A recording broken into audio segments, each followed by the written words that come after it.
I do know that due to the backlog and also maybe Trump's Muslim ban on, like, in his previous tenure, it had affected it so much that a lot of agencies were now doing the regular for some people. But when I got into my process, or I was in my process, I was more like I was following up on the crowd that had waited for this ban and this retrogression and all of that. So there was still backlog, but my process kind of went faster. I do not know, but this is me sharing my experience.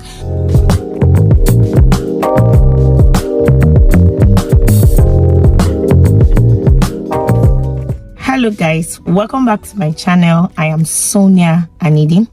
So in my last video, I talked about Trump trying to end the birthright citizenship for illegal immigrants, and I did get a lot of people chat me on my WhatsApp to ask, oh Sonia, so what are like the means of people getting this green card? Like, I mean, you know, if people can no longer come in and give birth through like visiting visa, what are other means of people getting green card?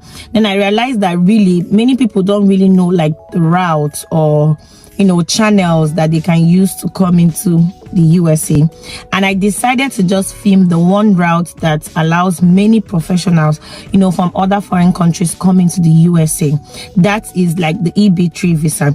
And I chose to film about the EB-3 visa because I mean, I'm a nurse and that's the route I came into USA. Some people just think when they hear EB-3 visa, some don't even know. All they know is that, oh, you're a nurse, you are, you know, eligible to travel to the USA and work. They don't really know like the process or what is involved to go and, you know, to migrate to the USA, to live legally in the USA, because Trump is not really against like legal immigrants coming into the USA. All he is against is illegal immigrants that are trying to come into USA. If you're at this point watching this video, please do like, subscribe and turn on the notification button so that you can get videos like this from me. And if you are my returning subscriber, thank you very much, or you're returning to view this video, thank you so much. I really do appreciate you. We're going to be talking about the EB-3 visa. It is the third preference category of like employment-based visa that allow people to come into the USA, foreign trained skilled workers, professional workers, or other skilled workers to come into the USA and work and live permanently, like legally, as Trump wants it to be. He wants all of us to be legal, not illegal. Employment-based immigrant visas are visa that allows foreign workers who has found an employer in the USA that are willing to like employ them because they can't find someone to do this job in the USA, to come in and live and work permanently in the USA. This visa also applies to those that do not qualify for the EB-1 visa and EB-2 visa. It has less requirements, but it can be longer. It has tendency of having so much backlog, which I talked about in my previous video. So now there are many backlog in this visa. So I'm trying to explain, you know, what this visa is all about and who is eligible for this visa and how the whole Donald Trump's rule on immigration might affect this visa. Yeah, there are three people that qualify under this visa category: the skilled workers, the professional workers, and other unskilled workers. These are the people that are eligible to apply for this visa. The skilled workers are those people that have like 2 years experience or training in that field that someone is willing to employ them for to come and do in the USA. While the professional workers are the ones who require a license. They are professional. They require a license to practice. They have like a bachelor's degree or a higher degree that is equivalent to the education obtained in the USA, like college and BSN, etc. Then the unskilled workers are those who are skilled and are available to do the work that they do not have someone to do in USA, right? So let me give you an example of a professional worker which relates to me and why I'm making this video, because I'm sharing it from my own experience and my own opinion, because I'm not an immigration lawyer. I am just a nurse who is sharing her own part of information and experience that could, you know, help someone out there that is wondering, how does this whole thing affect me and where do I come in, or how do I go forward?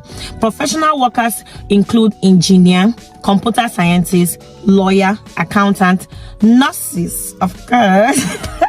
These are professional people and they require license, BSc, a higher education to be able to, you know, qualify. And all this education has to be evaluated by a body that the USA agree with, and they are going to evaluate you and agree that yes, this educational qualification of this said person we're about to employ is equal to our educational system or educational requirements for this role. And then number one, you have to have an employer who is willing to take you. Now that is what makes it the EB-3 visa. Someone must be willing to employ you and sponsor you through the process of getting this visa. Another thing about this is that it must be a full-time job. Now we know those that qualify to get this EB-3 visa, as I said earlier. So it requires a labor certification from the Department of Labor, proving to them, like there's this document they call it when we were doing our process, and it's called the prevailing wage document. Because as nurses, after you have passed the NCLEX and you start this immigration process, you have an agency that is willing to employ you, or has been able to link you to an employer who is willing to employ you because they need your services as a nurse, as a computer scientist, whatever profession you fall under in this professional category. And they must obtain this certification sometimes even prior before they employ you or when they employ you. Do you understand? Because certification is needed in order to file this EB-3 visa for you, and it must be them petitioning for you, like it's an employer petitioning for you, not you petitioning for yourself. Yeah, I've heard from someone that you can, but I don't know. But from my own experience, it's the employer that is petitioning for you. So the next thing that they are going to probably do for you is to do the I-140. They're going to file the I-140 for you. When I was doing my process, we had some people say, oh, they went through the expedite process. Some other people said they went through the regular. I think they have the regular and the premium. Regular is where it takes like 6 to whatever months to get approved. While the premium, it takes like 15 days and more, to months to get it approved. I do know that due to the backlog and also maybe Trump's Muslim ban on, like, in his previous tenure, it had affected it so much that a lot of agencies were now doing the regular for some people. But when I got into my process, or I was in my process, I was more like I was following up on the crowd that had waited for this ban and this retrogression and all of that. So there was still backlog, but my process kind of went faster. I do not know, but this is me sharing my experience. So when they file the I-140 for you, they are going to wait for the MVC to approve it, like for the approval of this I-140 stage. After this I-140 stage is approved, usually it takes like I said, 15 days if it's premium, or more than that if it's regular. After this NY40 has been approved and you have your welcome letter, guys, what this process will do to you as a nurse or a professional in this stage is that you're gonna love your email. You're gonna be checking your email every day. Like, I remember then I wake up, my email, I go to bed, my email, I'm sad, my email, I'm happy, my email. So after you get your welcome letter stating, oh, we know we've gotten your I-140 filed by those people and they have approved it, the next thing is the fee bill. We call it the fee bill, or the immigration visa payment. They will make the payment for you. In my case, the agency will make this payment for you as the nurse, because they are the ones bringing you over. In some, because I use the direct hire to come to the USA. In some other people that use the agency, I think they pay. I'm not sure, but I'm gonna like say it as it relates to me. So if they paid for me, and then if you have family members, you're gonna pay for your family. And the fee, as at the time when I came into the USA, was $345 for person. For the MVC. The MVC usually takes like a week or two or more to process this fee, right? So once this fee is processed, you will not get into the stage they call the DS-260 or civil document submission. Yeah, you submit all the required documents that you need for the filing process. Sometimes people want you to even submit it the moment they are paying to avoid delay. Some agency wants you. Mine required me to submit it. In this case, I kind of encountered a challenge because I had a baby and I had to add my baby, so it took me back. But then, all things being equal, you go through this process, you submit the documents, you fill the 260 form, which will be like a kind of form where you give all your details, everything about your life, your parents, your children, your marriage, everything, your previous work career, your experience, everything, you will put it there.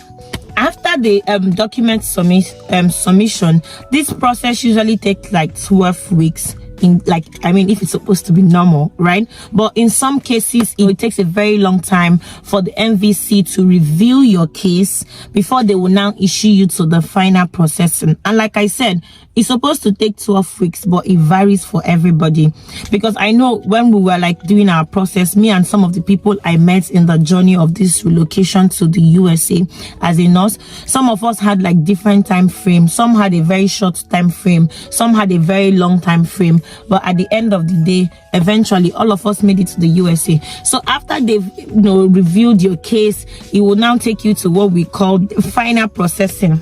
The final processing takes 4 weeks, whereby they issue you an exit package, which is like the interview package, where you will now go for the interview.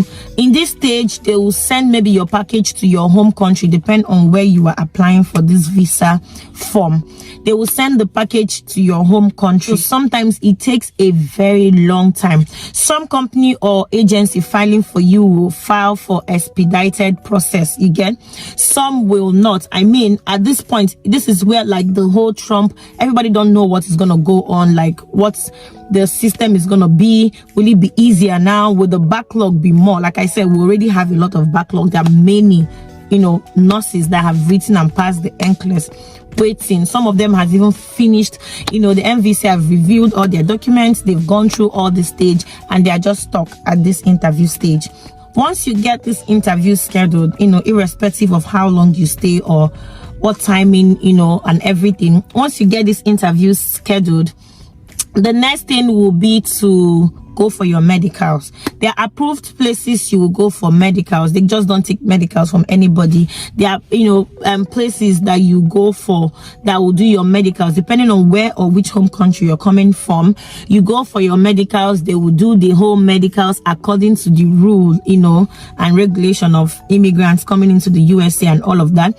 Then they will send your results to the embassy, and then you will go to the embassy. Your agency at this point also, when the interview is scheduled, will send you all the original, they will mail all the original documents for you that you need to use to go to the embassy for your interview.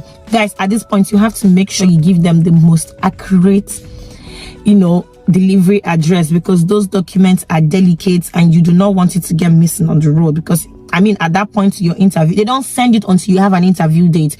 You don't want to be in a panic mode situation. Do you understand? So after you get this document that you need, there's this thing they call the visa screen, where people ask, oh, do I need to write IELTS in this process to come to the USA as a EB-3 green card visa? Do I need it, the way we need it? Like in the UK, you need IELTS is like the foundation. It's like one of the foundation.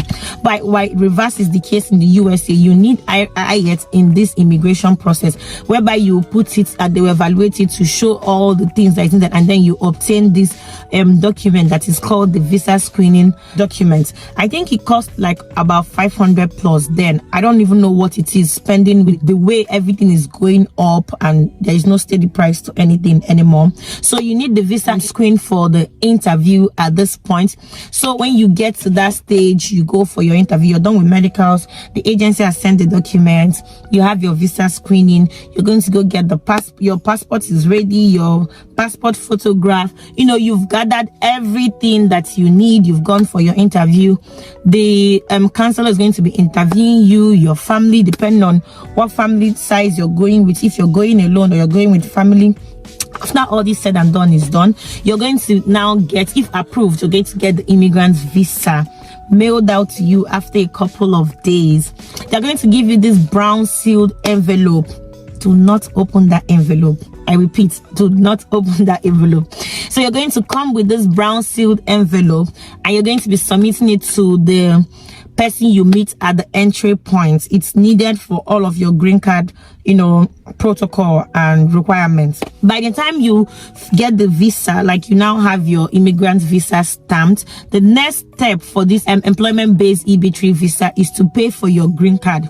You will have to open an account with USCIS, open an account with them, pay your green card fee. I think during my time, it costs like 220 or more for one person, and at this point your agency or anybody, I don't think they're paying for you, or I think my agency paid for me and then you pay for your family member or something.